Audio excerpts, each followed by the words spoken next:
السلام علیکم۔ وعلیکم السلام سر، بہت بہت شکریہ کہ آپ نے مجھے آج انوائٹ کیا اپنے اس پروگرام کے لیے، اور میرے لیے بہت یہ ظرف کی بات ہے، بہت خوش نصیبی کی بات ہے۔ اور اللہ آپ کو عزت دے ڈاکٹر صاحب، آپ سے اللہ آپ میری کو عزت ماضی میں بھی 2-3 بار گفتگو ہوئی ہے، بہت اچھی گفتگو آپ کے اچھا ساتھ رہی ہے۔ جی جی جی۔ اور میں آپ سے اصل میں سر ایک بات میں یہ کہنا چاہتا ہوں کہ سب سے پہلے جب آپ نے اس پروگرام کا آغاز کیا تھا تو آپ نے کہا تھا کہ آپ مخالفین کے ساتھ جو ہیں وہ اس میں مناظرہ کریں گے، تو میں مخالف نہیں ہوں سب سے پہلے تو یہ ہے کہ صحیح میں اس بات پہ پورا عقیدہ رکھتا ہوں کہ جی ہمارے آقا حضور پاک صلی اللہ علیہ وآلہ وسلم نے دنیا سے پردہ فرمانے سے پہلے مولا علی علیہ السلام کو ہمارا سردار بنایا۔ صحیح اور جو آپ نے جو یہ ساری احادیث ہیں کہ میری علی سے وہی نسبت ہے جو ہارون کی موسیٰ سے ہے، وہ جی ساری چیزیں اپنی اپنی جگہ ہیں۔ اب صحیح سر ہوتا یہ ہے کہ میں نے چیز یہ نوٹس کری ہے کہ جب میں اپنے یہ سنی، کیونکہ میں ایک سنی گھر میں پیدا ہوا ہوں، سنی جی سوسائٹی کے بیچ میں اٹھتا بیٹھتا ہوں، جب میں لفظ شیعہ لاتا بھی نہیں ہوں، میں صرف میرا یہ ماننا ہے کہ جب سچ کی آواز کو بلند کرو گے تو جھوٹ اپنے آپ دب جائے گا۔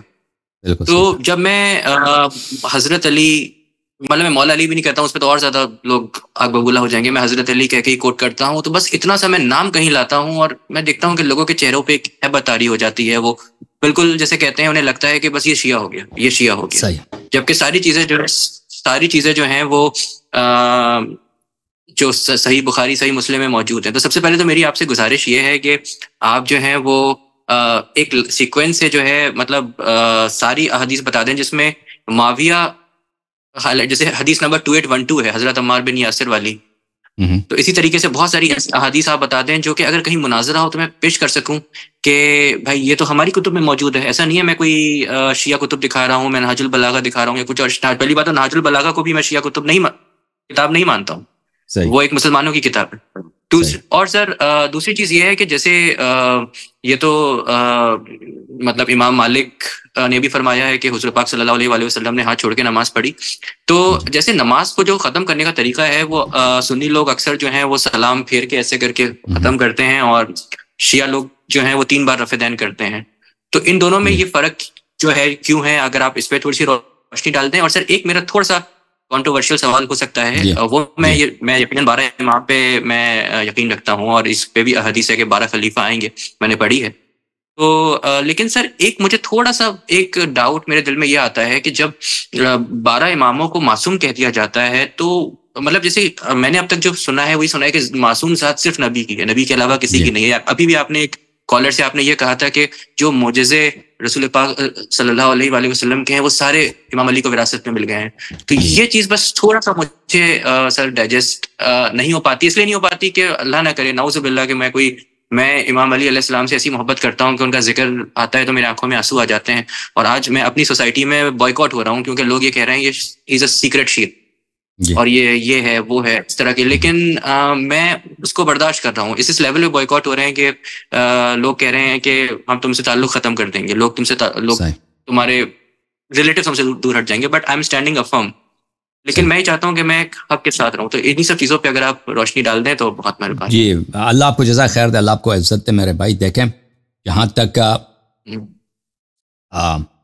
احادیث پیش کرنے کا تعلق ہے کہ معاویہ کے متعلق، دیکھیں معاویہ کے متعلق میں نے احادیث صحیح احادیث آپ کے کتب سے یعنی جماعت اہل سنت کے کتب سے پیش کی ہے، تو آپ اگر سرچ کریں میرے اسی یوٹیوب چینل پہ آپ کو مل جائے گا، اور وہ شاید محرم سے پہلے، محرم کی مناسبت سے بنی امیہ کے متعلق میں نے وہ احادیث پیش کی تھی کہ معاویہ کو رسول اللہ صلی اللہ علیہ وسلم نے کیسے لعنت کیا تھا، صحیح سند کے ساتھ ان کے کتب میں موجود ہے، اور کیسے معاویہ کو مختلف طریقوں سے مختلف احادیث اور تکفیر کیا تھا رسول پاک صلی اللہ علیہ وسلم نے اس کے باپ کو، یعنی یہ لوگ مسلمان بنے تھے اس کے بعد، یعنی اور خود اس معاویہ کو اور اس کا بڑا بھائی یزید ہے ان کو، اور سب بنی امیہ کو رسول پاک صلی اللہ علیہ وسلم نے کیسے لعنت کیا۔ حضرت عائشہ کا قاتل بھی معاویہ ہی ہے، یہ بات سچ ہے؟ یہ مشہور معروف نہیں ہے، مشہور معروف روایات میں نہیں ملتا، لیکن معاویہ اور عائشہ کے تعلقات خراب تھے، ان کے تعلقات خراب ہو گئے تھے آخر میں، کیونکہ معاویہ سنہ 40 میں حضرت امیر المومنین علیہ السلام کی شہادت ہو گئی، پھر اس کے 6 مہینے بعد معاویہ کو پورے عالم اسلام کی حکومت مل گئی، ٹھیک ہے نا؟ تو معاویہ نے اپنا گرفت بہت مضبوط کیا، اور معاویہ کا پہلے وعدہ یہ نہیں تھا کہ وہ اپنے بعد خلیفہ تعین کرے گا، خلیفہ اپنے بعد تعین کرے گا. لیکن سنہ 48 اور 49 کے بعد اس نے ظاہر کر دی بالکل کہ وہ اپنے بعد اپنے بیٹے یزید کو خلیفہ بنا رہا ہے. اور عائشہ صاحبہ اس کی مخالف تھی اور عائشہ کہتی تھی کہ خلافت واپس میرے ابو بکر صاحب کے خاندان میں آ جائے اور اس کے بھائی خلیفہ بن جائیں. تو اس لیے ان کے تعلقات اچھے نہیں تھے. ہاں وہ محمد ابن ابو وہ تو الگ اس پہ بھی غصہ تھا کہ اس کے بھائی کو معاویہ نے قتل کیا تھا. لیکن اس کا ایک دوسرا بھائی تھا عبد الرحمن ابن ابی بکر. عائشہ چاہتی تھی کہ وہ خلیفہ بن جائیں تو اس لیے وہ مخالف تھی. اور پھر یہ محدود تواریخ میں جیسے ناسخ التواریخ میں اس میں لکھا ہے کہ معاویہ نے ایسے عائشہ کو قتل کیا, کوئی اس کے لیے گڑھا کھودا اور اس کو بلایا اور پھر وہ جو ہے اس گڑھے کو انہوں نے کیموفلاج کیا تھا. اس نے قدم رکھا تو گر گئی اس میں. ہاں وہ جی وہ اللہ کو پیاری ہو گئی. تو اس طرح سے یہ محدود تواریخ میں ملتا ہے لیکن وہ حقیقت ہے. اور پھر معاویہ کے متعلق جو کہ مخالفت میں اس کی روایات اور اس کے جملے عائشہ کے آخر کے ایام میں وہ یعنی یہ جو اس نے مخالفت کی ہے یہ امیر المومنین علیہ السلام کے ساتھ جب معاویہ کی لڑائی ہو رہی تھی اس وقت عائشہ خاموش تھی. معاویہ کی مخالفت نہیں کرتی تھی. جب اس بہت سالوں بعد اس نے سنہ 48 کے بعد جب اس نے معاویہ نے چاہا کہ اپنے بیٹے کو خلیفہ بنائے اس کے لیے بیعت لینا شروع کیا تو اس وقت مخالفت کیا تھا. تو بہرحال یہ معاویہ کے متعلق میں نے احادیث نقل کی ہیں. بحث میرا کافی مفصل ہے وہاں پہ آپ دیکھ لیں آپ کو مل جائے گا. اس کے علاوہ البتہ میں نے سب ایسپیکٹس معاویہ کے میں نے کور نہیں کیے. ایک بہت بڑا کور ہے غارات کا کہ کبھی وقت ملا تو اس کو کئی اسپیچز کئی سیریز مانگتے ہیں تو وہ کبھی انشاءاللہ تبارک و تعالی اس کے متعلق بات کریں گے. اچھا آپ تو عرض یہ ہے کہ معاویہ سے زیادہ اہم جناب عمر ہیں, ابو بکر صاحب ہیں, عثمان صاحب ہیں, ٹھیک ہے نا. ان کے متعلق میں جو باتیں پیش کرتا ہوں یہ تو فصل خطاب ہے یعنی سب ڈویژنز کو سب ابہامات کو ختم کر دیتی ہیں اگر انسان انصاف کرے تعصب کو چھوڑ دے. تو معاویہ سے بہت زیادہ اہم ہے جب میں وہ باتیں پیش کرتا ہوں شیخین کے متعلق. جہاں تک آپ کے اس جملے کا تعلق ہے کہ نماز کے متعلق دیکھیں شیعہ نماز میں یہ ہے کہ امام جماعت دائیں بائیں دیکھ لے اور سلام کہتے ہوئے امام جماعت دائیں بائیں دیکھ لے, یہ حدیث میں ہے اور مقتدی کے لیے نہیں ہے. اور جو شخص فرادہ پڑھتا ہے مجھے یاد نہیں پڑتا اس کے لیے ہو امام جماعت کے لیے دائیں بائیں دیکھ لے اور اللہ اکبر کہتے وقت 3 دفعہ ہاتھ بلند کرے آخر میں. یہ امام کے لیے بھی ہے اور معموم کے لیے بھی ہے, جو فرادہ پڑھتا ہے اس کے لیے بھی ہے, ٹھیک ہے نا. یہ عرض ہے آپ سے.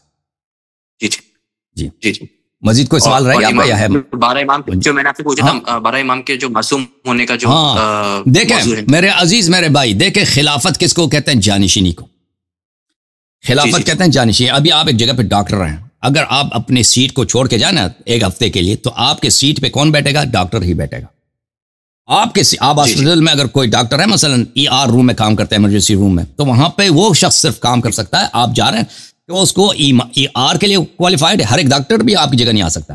اگر آپ ایک جگہ پہ سرجن ہے, سرجن جب ایک ہفتے کی ویکیشن پہ چلا جاتا ہے تو اس کی جگہ پہ جو آدمی آئے گا اس کو سرجن ہونا ضروری ہے. کوئی نرس کو لے کے آئے نہیں بنتا کام, نرس کبھی ڈاکٹر کی جگہ نہیں لے سکتا. کبھی کسی پرچون والے کو لے کے آئے یا کسی ڈرائیور کو لے کے آئے یا کسی بہت ہی نیک آدمی کو لے کے جو بہت ہی عابد آدمی ہے, دن میں 1000 رکعت نماز پڑھتا ہے سارے دن روزے, وہ نہیں کر سکے گا آپ کا کام. کر سکے گا بھائی؟ نہیں کر سکے گا. عابد زاہد کو لے کے آئیں گے نا وہ لوگوں کو مروا دے گا, اس کو ہاتھ میں چھری دے دیں کہ بھائی آپ کر دیں آپریشن کر دیں, قتل کرتے جائے گا وہ. تو ڈاکٹر کی جگہ ڈاکٹر لے گا. اب نبی صلی اللہ علیہ وسلم دنیا سے جا رہے ہیں تو دیکھیں ایک چیز ہے کہ ان کے بعد وحی نہیں آئے گی, قرآن والی وحی نہیں آئے گی, ان کے بعد کوئی نئی شریعت نہیں ہے, نبوت بند ہے. لیکن بقیہ کوالیفیکیشن لیڈرشپ کے کہ نبی صلی اللہ علیہ وآلہ وسلم کا قول فصل الخطاب ہے. یعنی ایک ایسا سورس ہے نبی صلی اللہ علیہ وسلم کہ اگر وہ کچھ کہہ دیں تو کیونکہ ہمیں یقین ہے کہ وہ معصوم ہے, ٹھیک ہے نا, کیونکہ وہ خطا نہیں کرتے. ہم نے اگر ان کی بات مان لی تو اللہ کی بات مان لی, ٹھیک ہے نا. اگر یہ ایک ایسی کوالٹی ہے نبی صلی اللہ علیہ وسلم, اس کی وجہ سے ان کی ہر بات ہم نے ماننا ہے. ان کے جانے کے بعد ایسے لیڈر کے مسلمانوں کو ضرورت ہے, کیونکہ مسلمان قرآن کی تفسیر میں اختلاف کرتے ہیں کہ نہیں کرتے؟ احادیث میں تو اختلاف ہے ہی, اتنے حدیث پڑھے بھائی, کوئی کہتا ہے ضعیف ہے, کوئی کہتا ہے صحیح ہے, ٹھیک ہے نا. علماء آپس میں اختلاف کرتے ہیں. تو ان کے بعد رسول صلی اللہ علیہ وسلم کے بعد ان نزاعات کا کوئی حل ہی نہیں ہے میرے عزیز. کہ ان کے بعد جو خلیفہ ہوگا, جو امام ہوگا, جو پیشوا ہوگا, وہ ان نزاعوں کو ختم کر سکے اور اسی طرح سے وہ لیڈرشپ کا مظاہرہ کرے جو نبی صلی اللہ علیہ وسلم کا تھا, کہ عصمت کے ساتھ, جیسے آپ اپنے میڈیکل نالج کے ساتھ اور میڈیکل ایکسپرٹیز کے ساتھ جہاں پہ کام کرتے ہیں، کسی دوسرے ڈاکٹر کا آپ سبسٹیٹیوٹ بن سکتے ہیں. ایک نرس آپ کا سبسٹیٹیوٹ نہیں بن سکتا، سیکرٹری آپ کا سبسٹیٹیوٹ نہیں بن سکتا. تو اسی طرح نبی صلی اللہ علیہ وسلم کے جانے کے بعد ایک ایسے شخص کی ضرورت ہے کہ وہ نبی صلی اللہ علیہ وسلم جیسا ہو. یہ بہت واضح بات ہے، اس میں نبی صلی اللہ علیہ وسلم کی صفات ہوں، اس میں سے عصمت آ جاتا ہے، اس میں معجزات آ جاتے ہیں، اس میں علم آ جاتا ہے، وہ علم جس میں شک نہ ہو کہ بھئی ہم اگر شک آ جائے علم میں کہ میں اپنے سوچ سے آپ کو کچھ بنا کے دے دیتا ہوں کہ میرے خیال میں یہ بہتر ہے، بعد میں پتہ چل جاتا ہے وہ غلط تھا، جس کو لوگ اجتہاد کہتے ہیں. ٹھیک ہے نا؟ ہاں.